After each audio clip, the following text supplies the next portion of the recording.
Oh man, that stunk crashing the drone. And even though it looks bad in that video, it was actually much worse. I mean, look at this. I totaled this thing, and the story was so embarrassing. And I'll tell you the whole story in this video. But what I've been thinking about since I crashed my drone was what this taught me about the economics of insurance. Specifically, how economics could have calculated the probability that I would crash my drone. And I'm gonna tell you how you can do that in this video.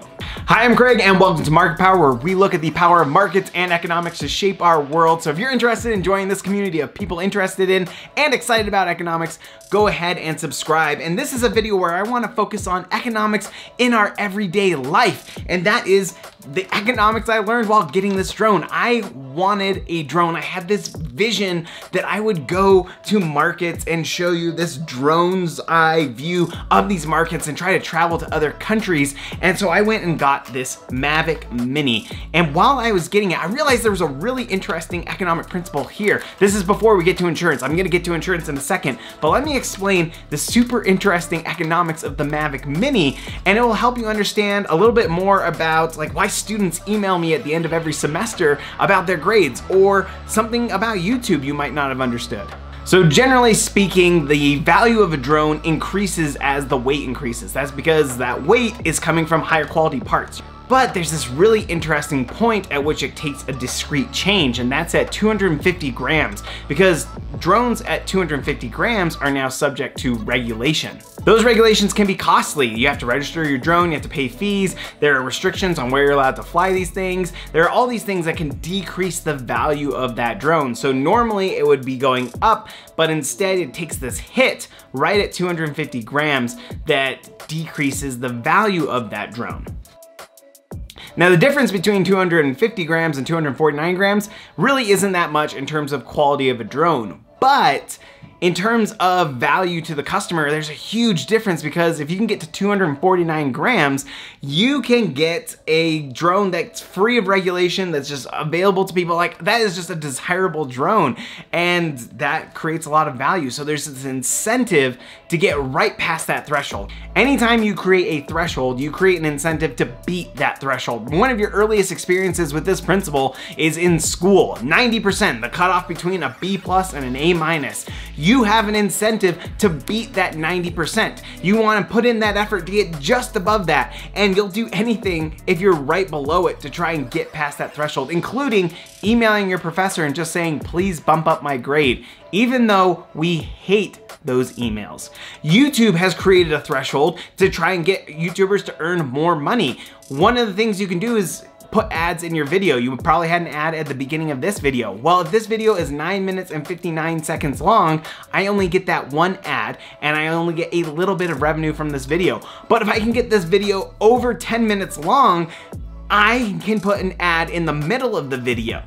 Right? So we have these ideas of these thresholds that create this discontinuous jump in value, and we always try to beat those thresholds. And that's what this Mavic Mini is doing. That's why on the side of it, can you see it? Right there on the side of the drone, it says 249 grams in big, bold letters, so that way everyone can see this is a high value drone. It's not one of those low value ones. You don't have to worry about people asking, is that really 249 grams? It's big and bold right there.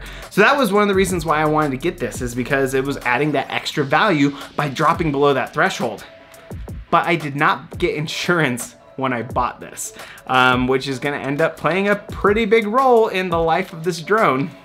Now, I didn't get insurance because a lot of times when they sell those insurance or warranties, which are a form of insurance, most people don't use them.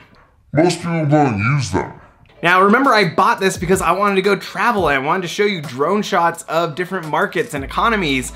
But of course, like the week after I bought this, everything tanked, right? That's when the shutdown started.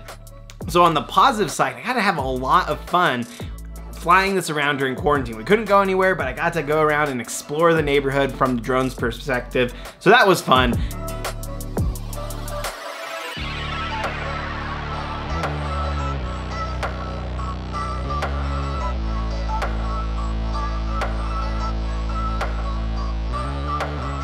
But now, like, I was out of a reason to to use this for my business because I couldn't travel anymore. I mean, what am I supposed to do? Use this to replace my tripod? Can you imagine trying to talk over the noise of the drone? So as I was saying, you have adverse selection, which causes a really big problem when you have insurance. It can be really tough. Or trying to like teach when you have a drone just flying a foot away from your face. And so it's during this lockdown, during quarantine, where I'm flying it around, that this crash happens. And let me show you the full footage.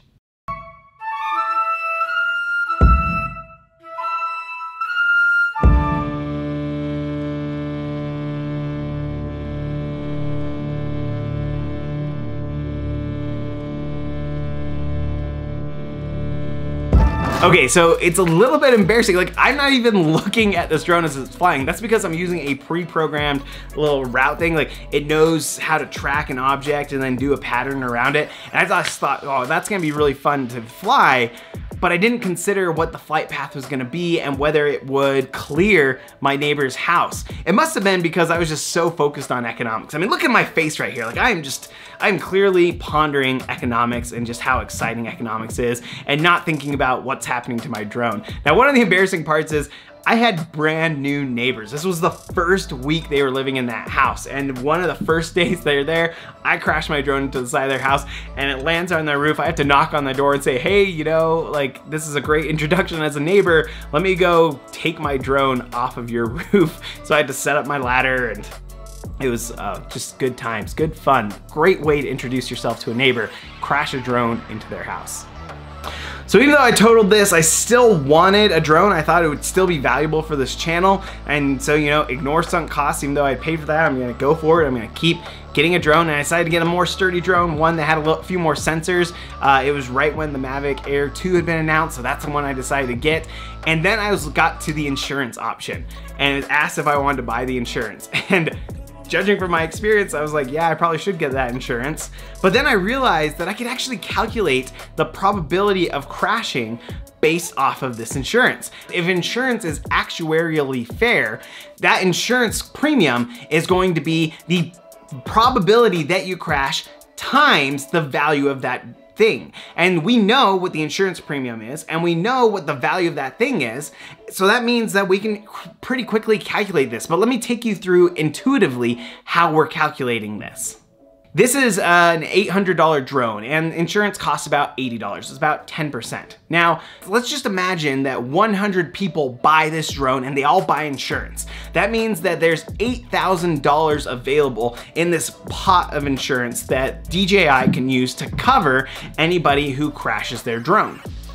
Let's imagine that 11% of the people crash their drones. That means 11 people come to DJI and say, I need a new drone, and that's gonna cost $800 per drone.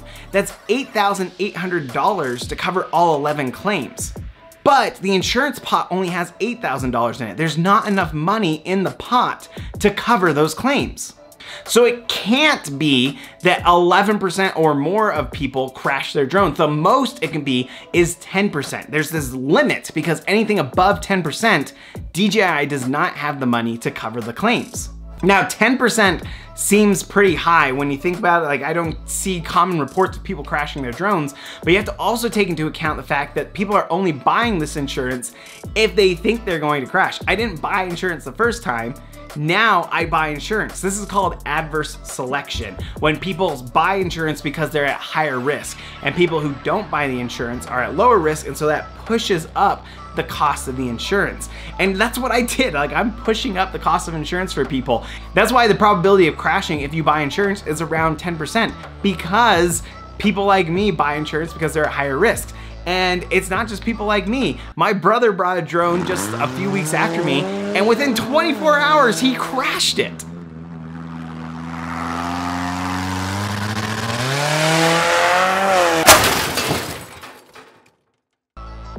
So I'm sorry to any of you out there who are looking at buying a drone and you think that insurance costs too much. It's my fault, it's my brother's fault. Hopefully you can forgive us. I hope you enjoyed one of these little looks at economics in our everyday life. I did one with Nike shoes. Actually, these Nike shoes that are back here, I'll put that link up here. Also, if you're interested in other videos, check those out, and be sure to subscribe so you can join this community of people interested in and excited about economics. We'll see you next time on Market Power. But if I can get this video over 10 minutes long, I can put an ad in the middle of the video.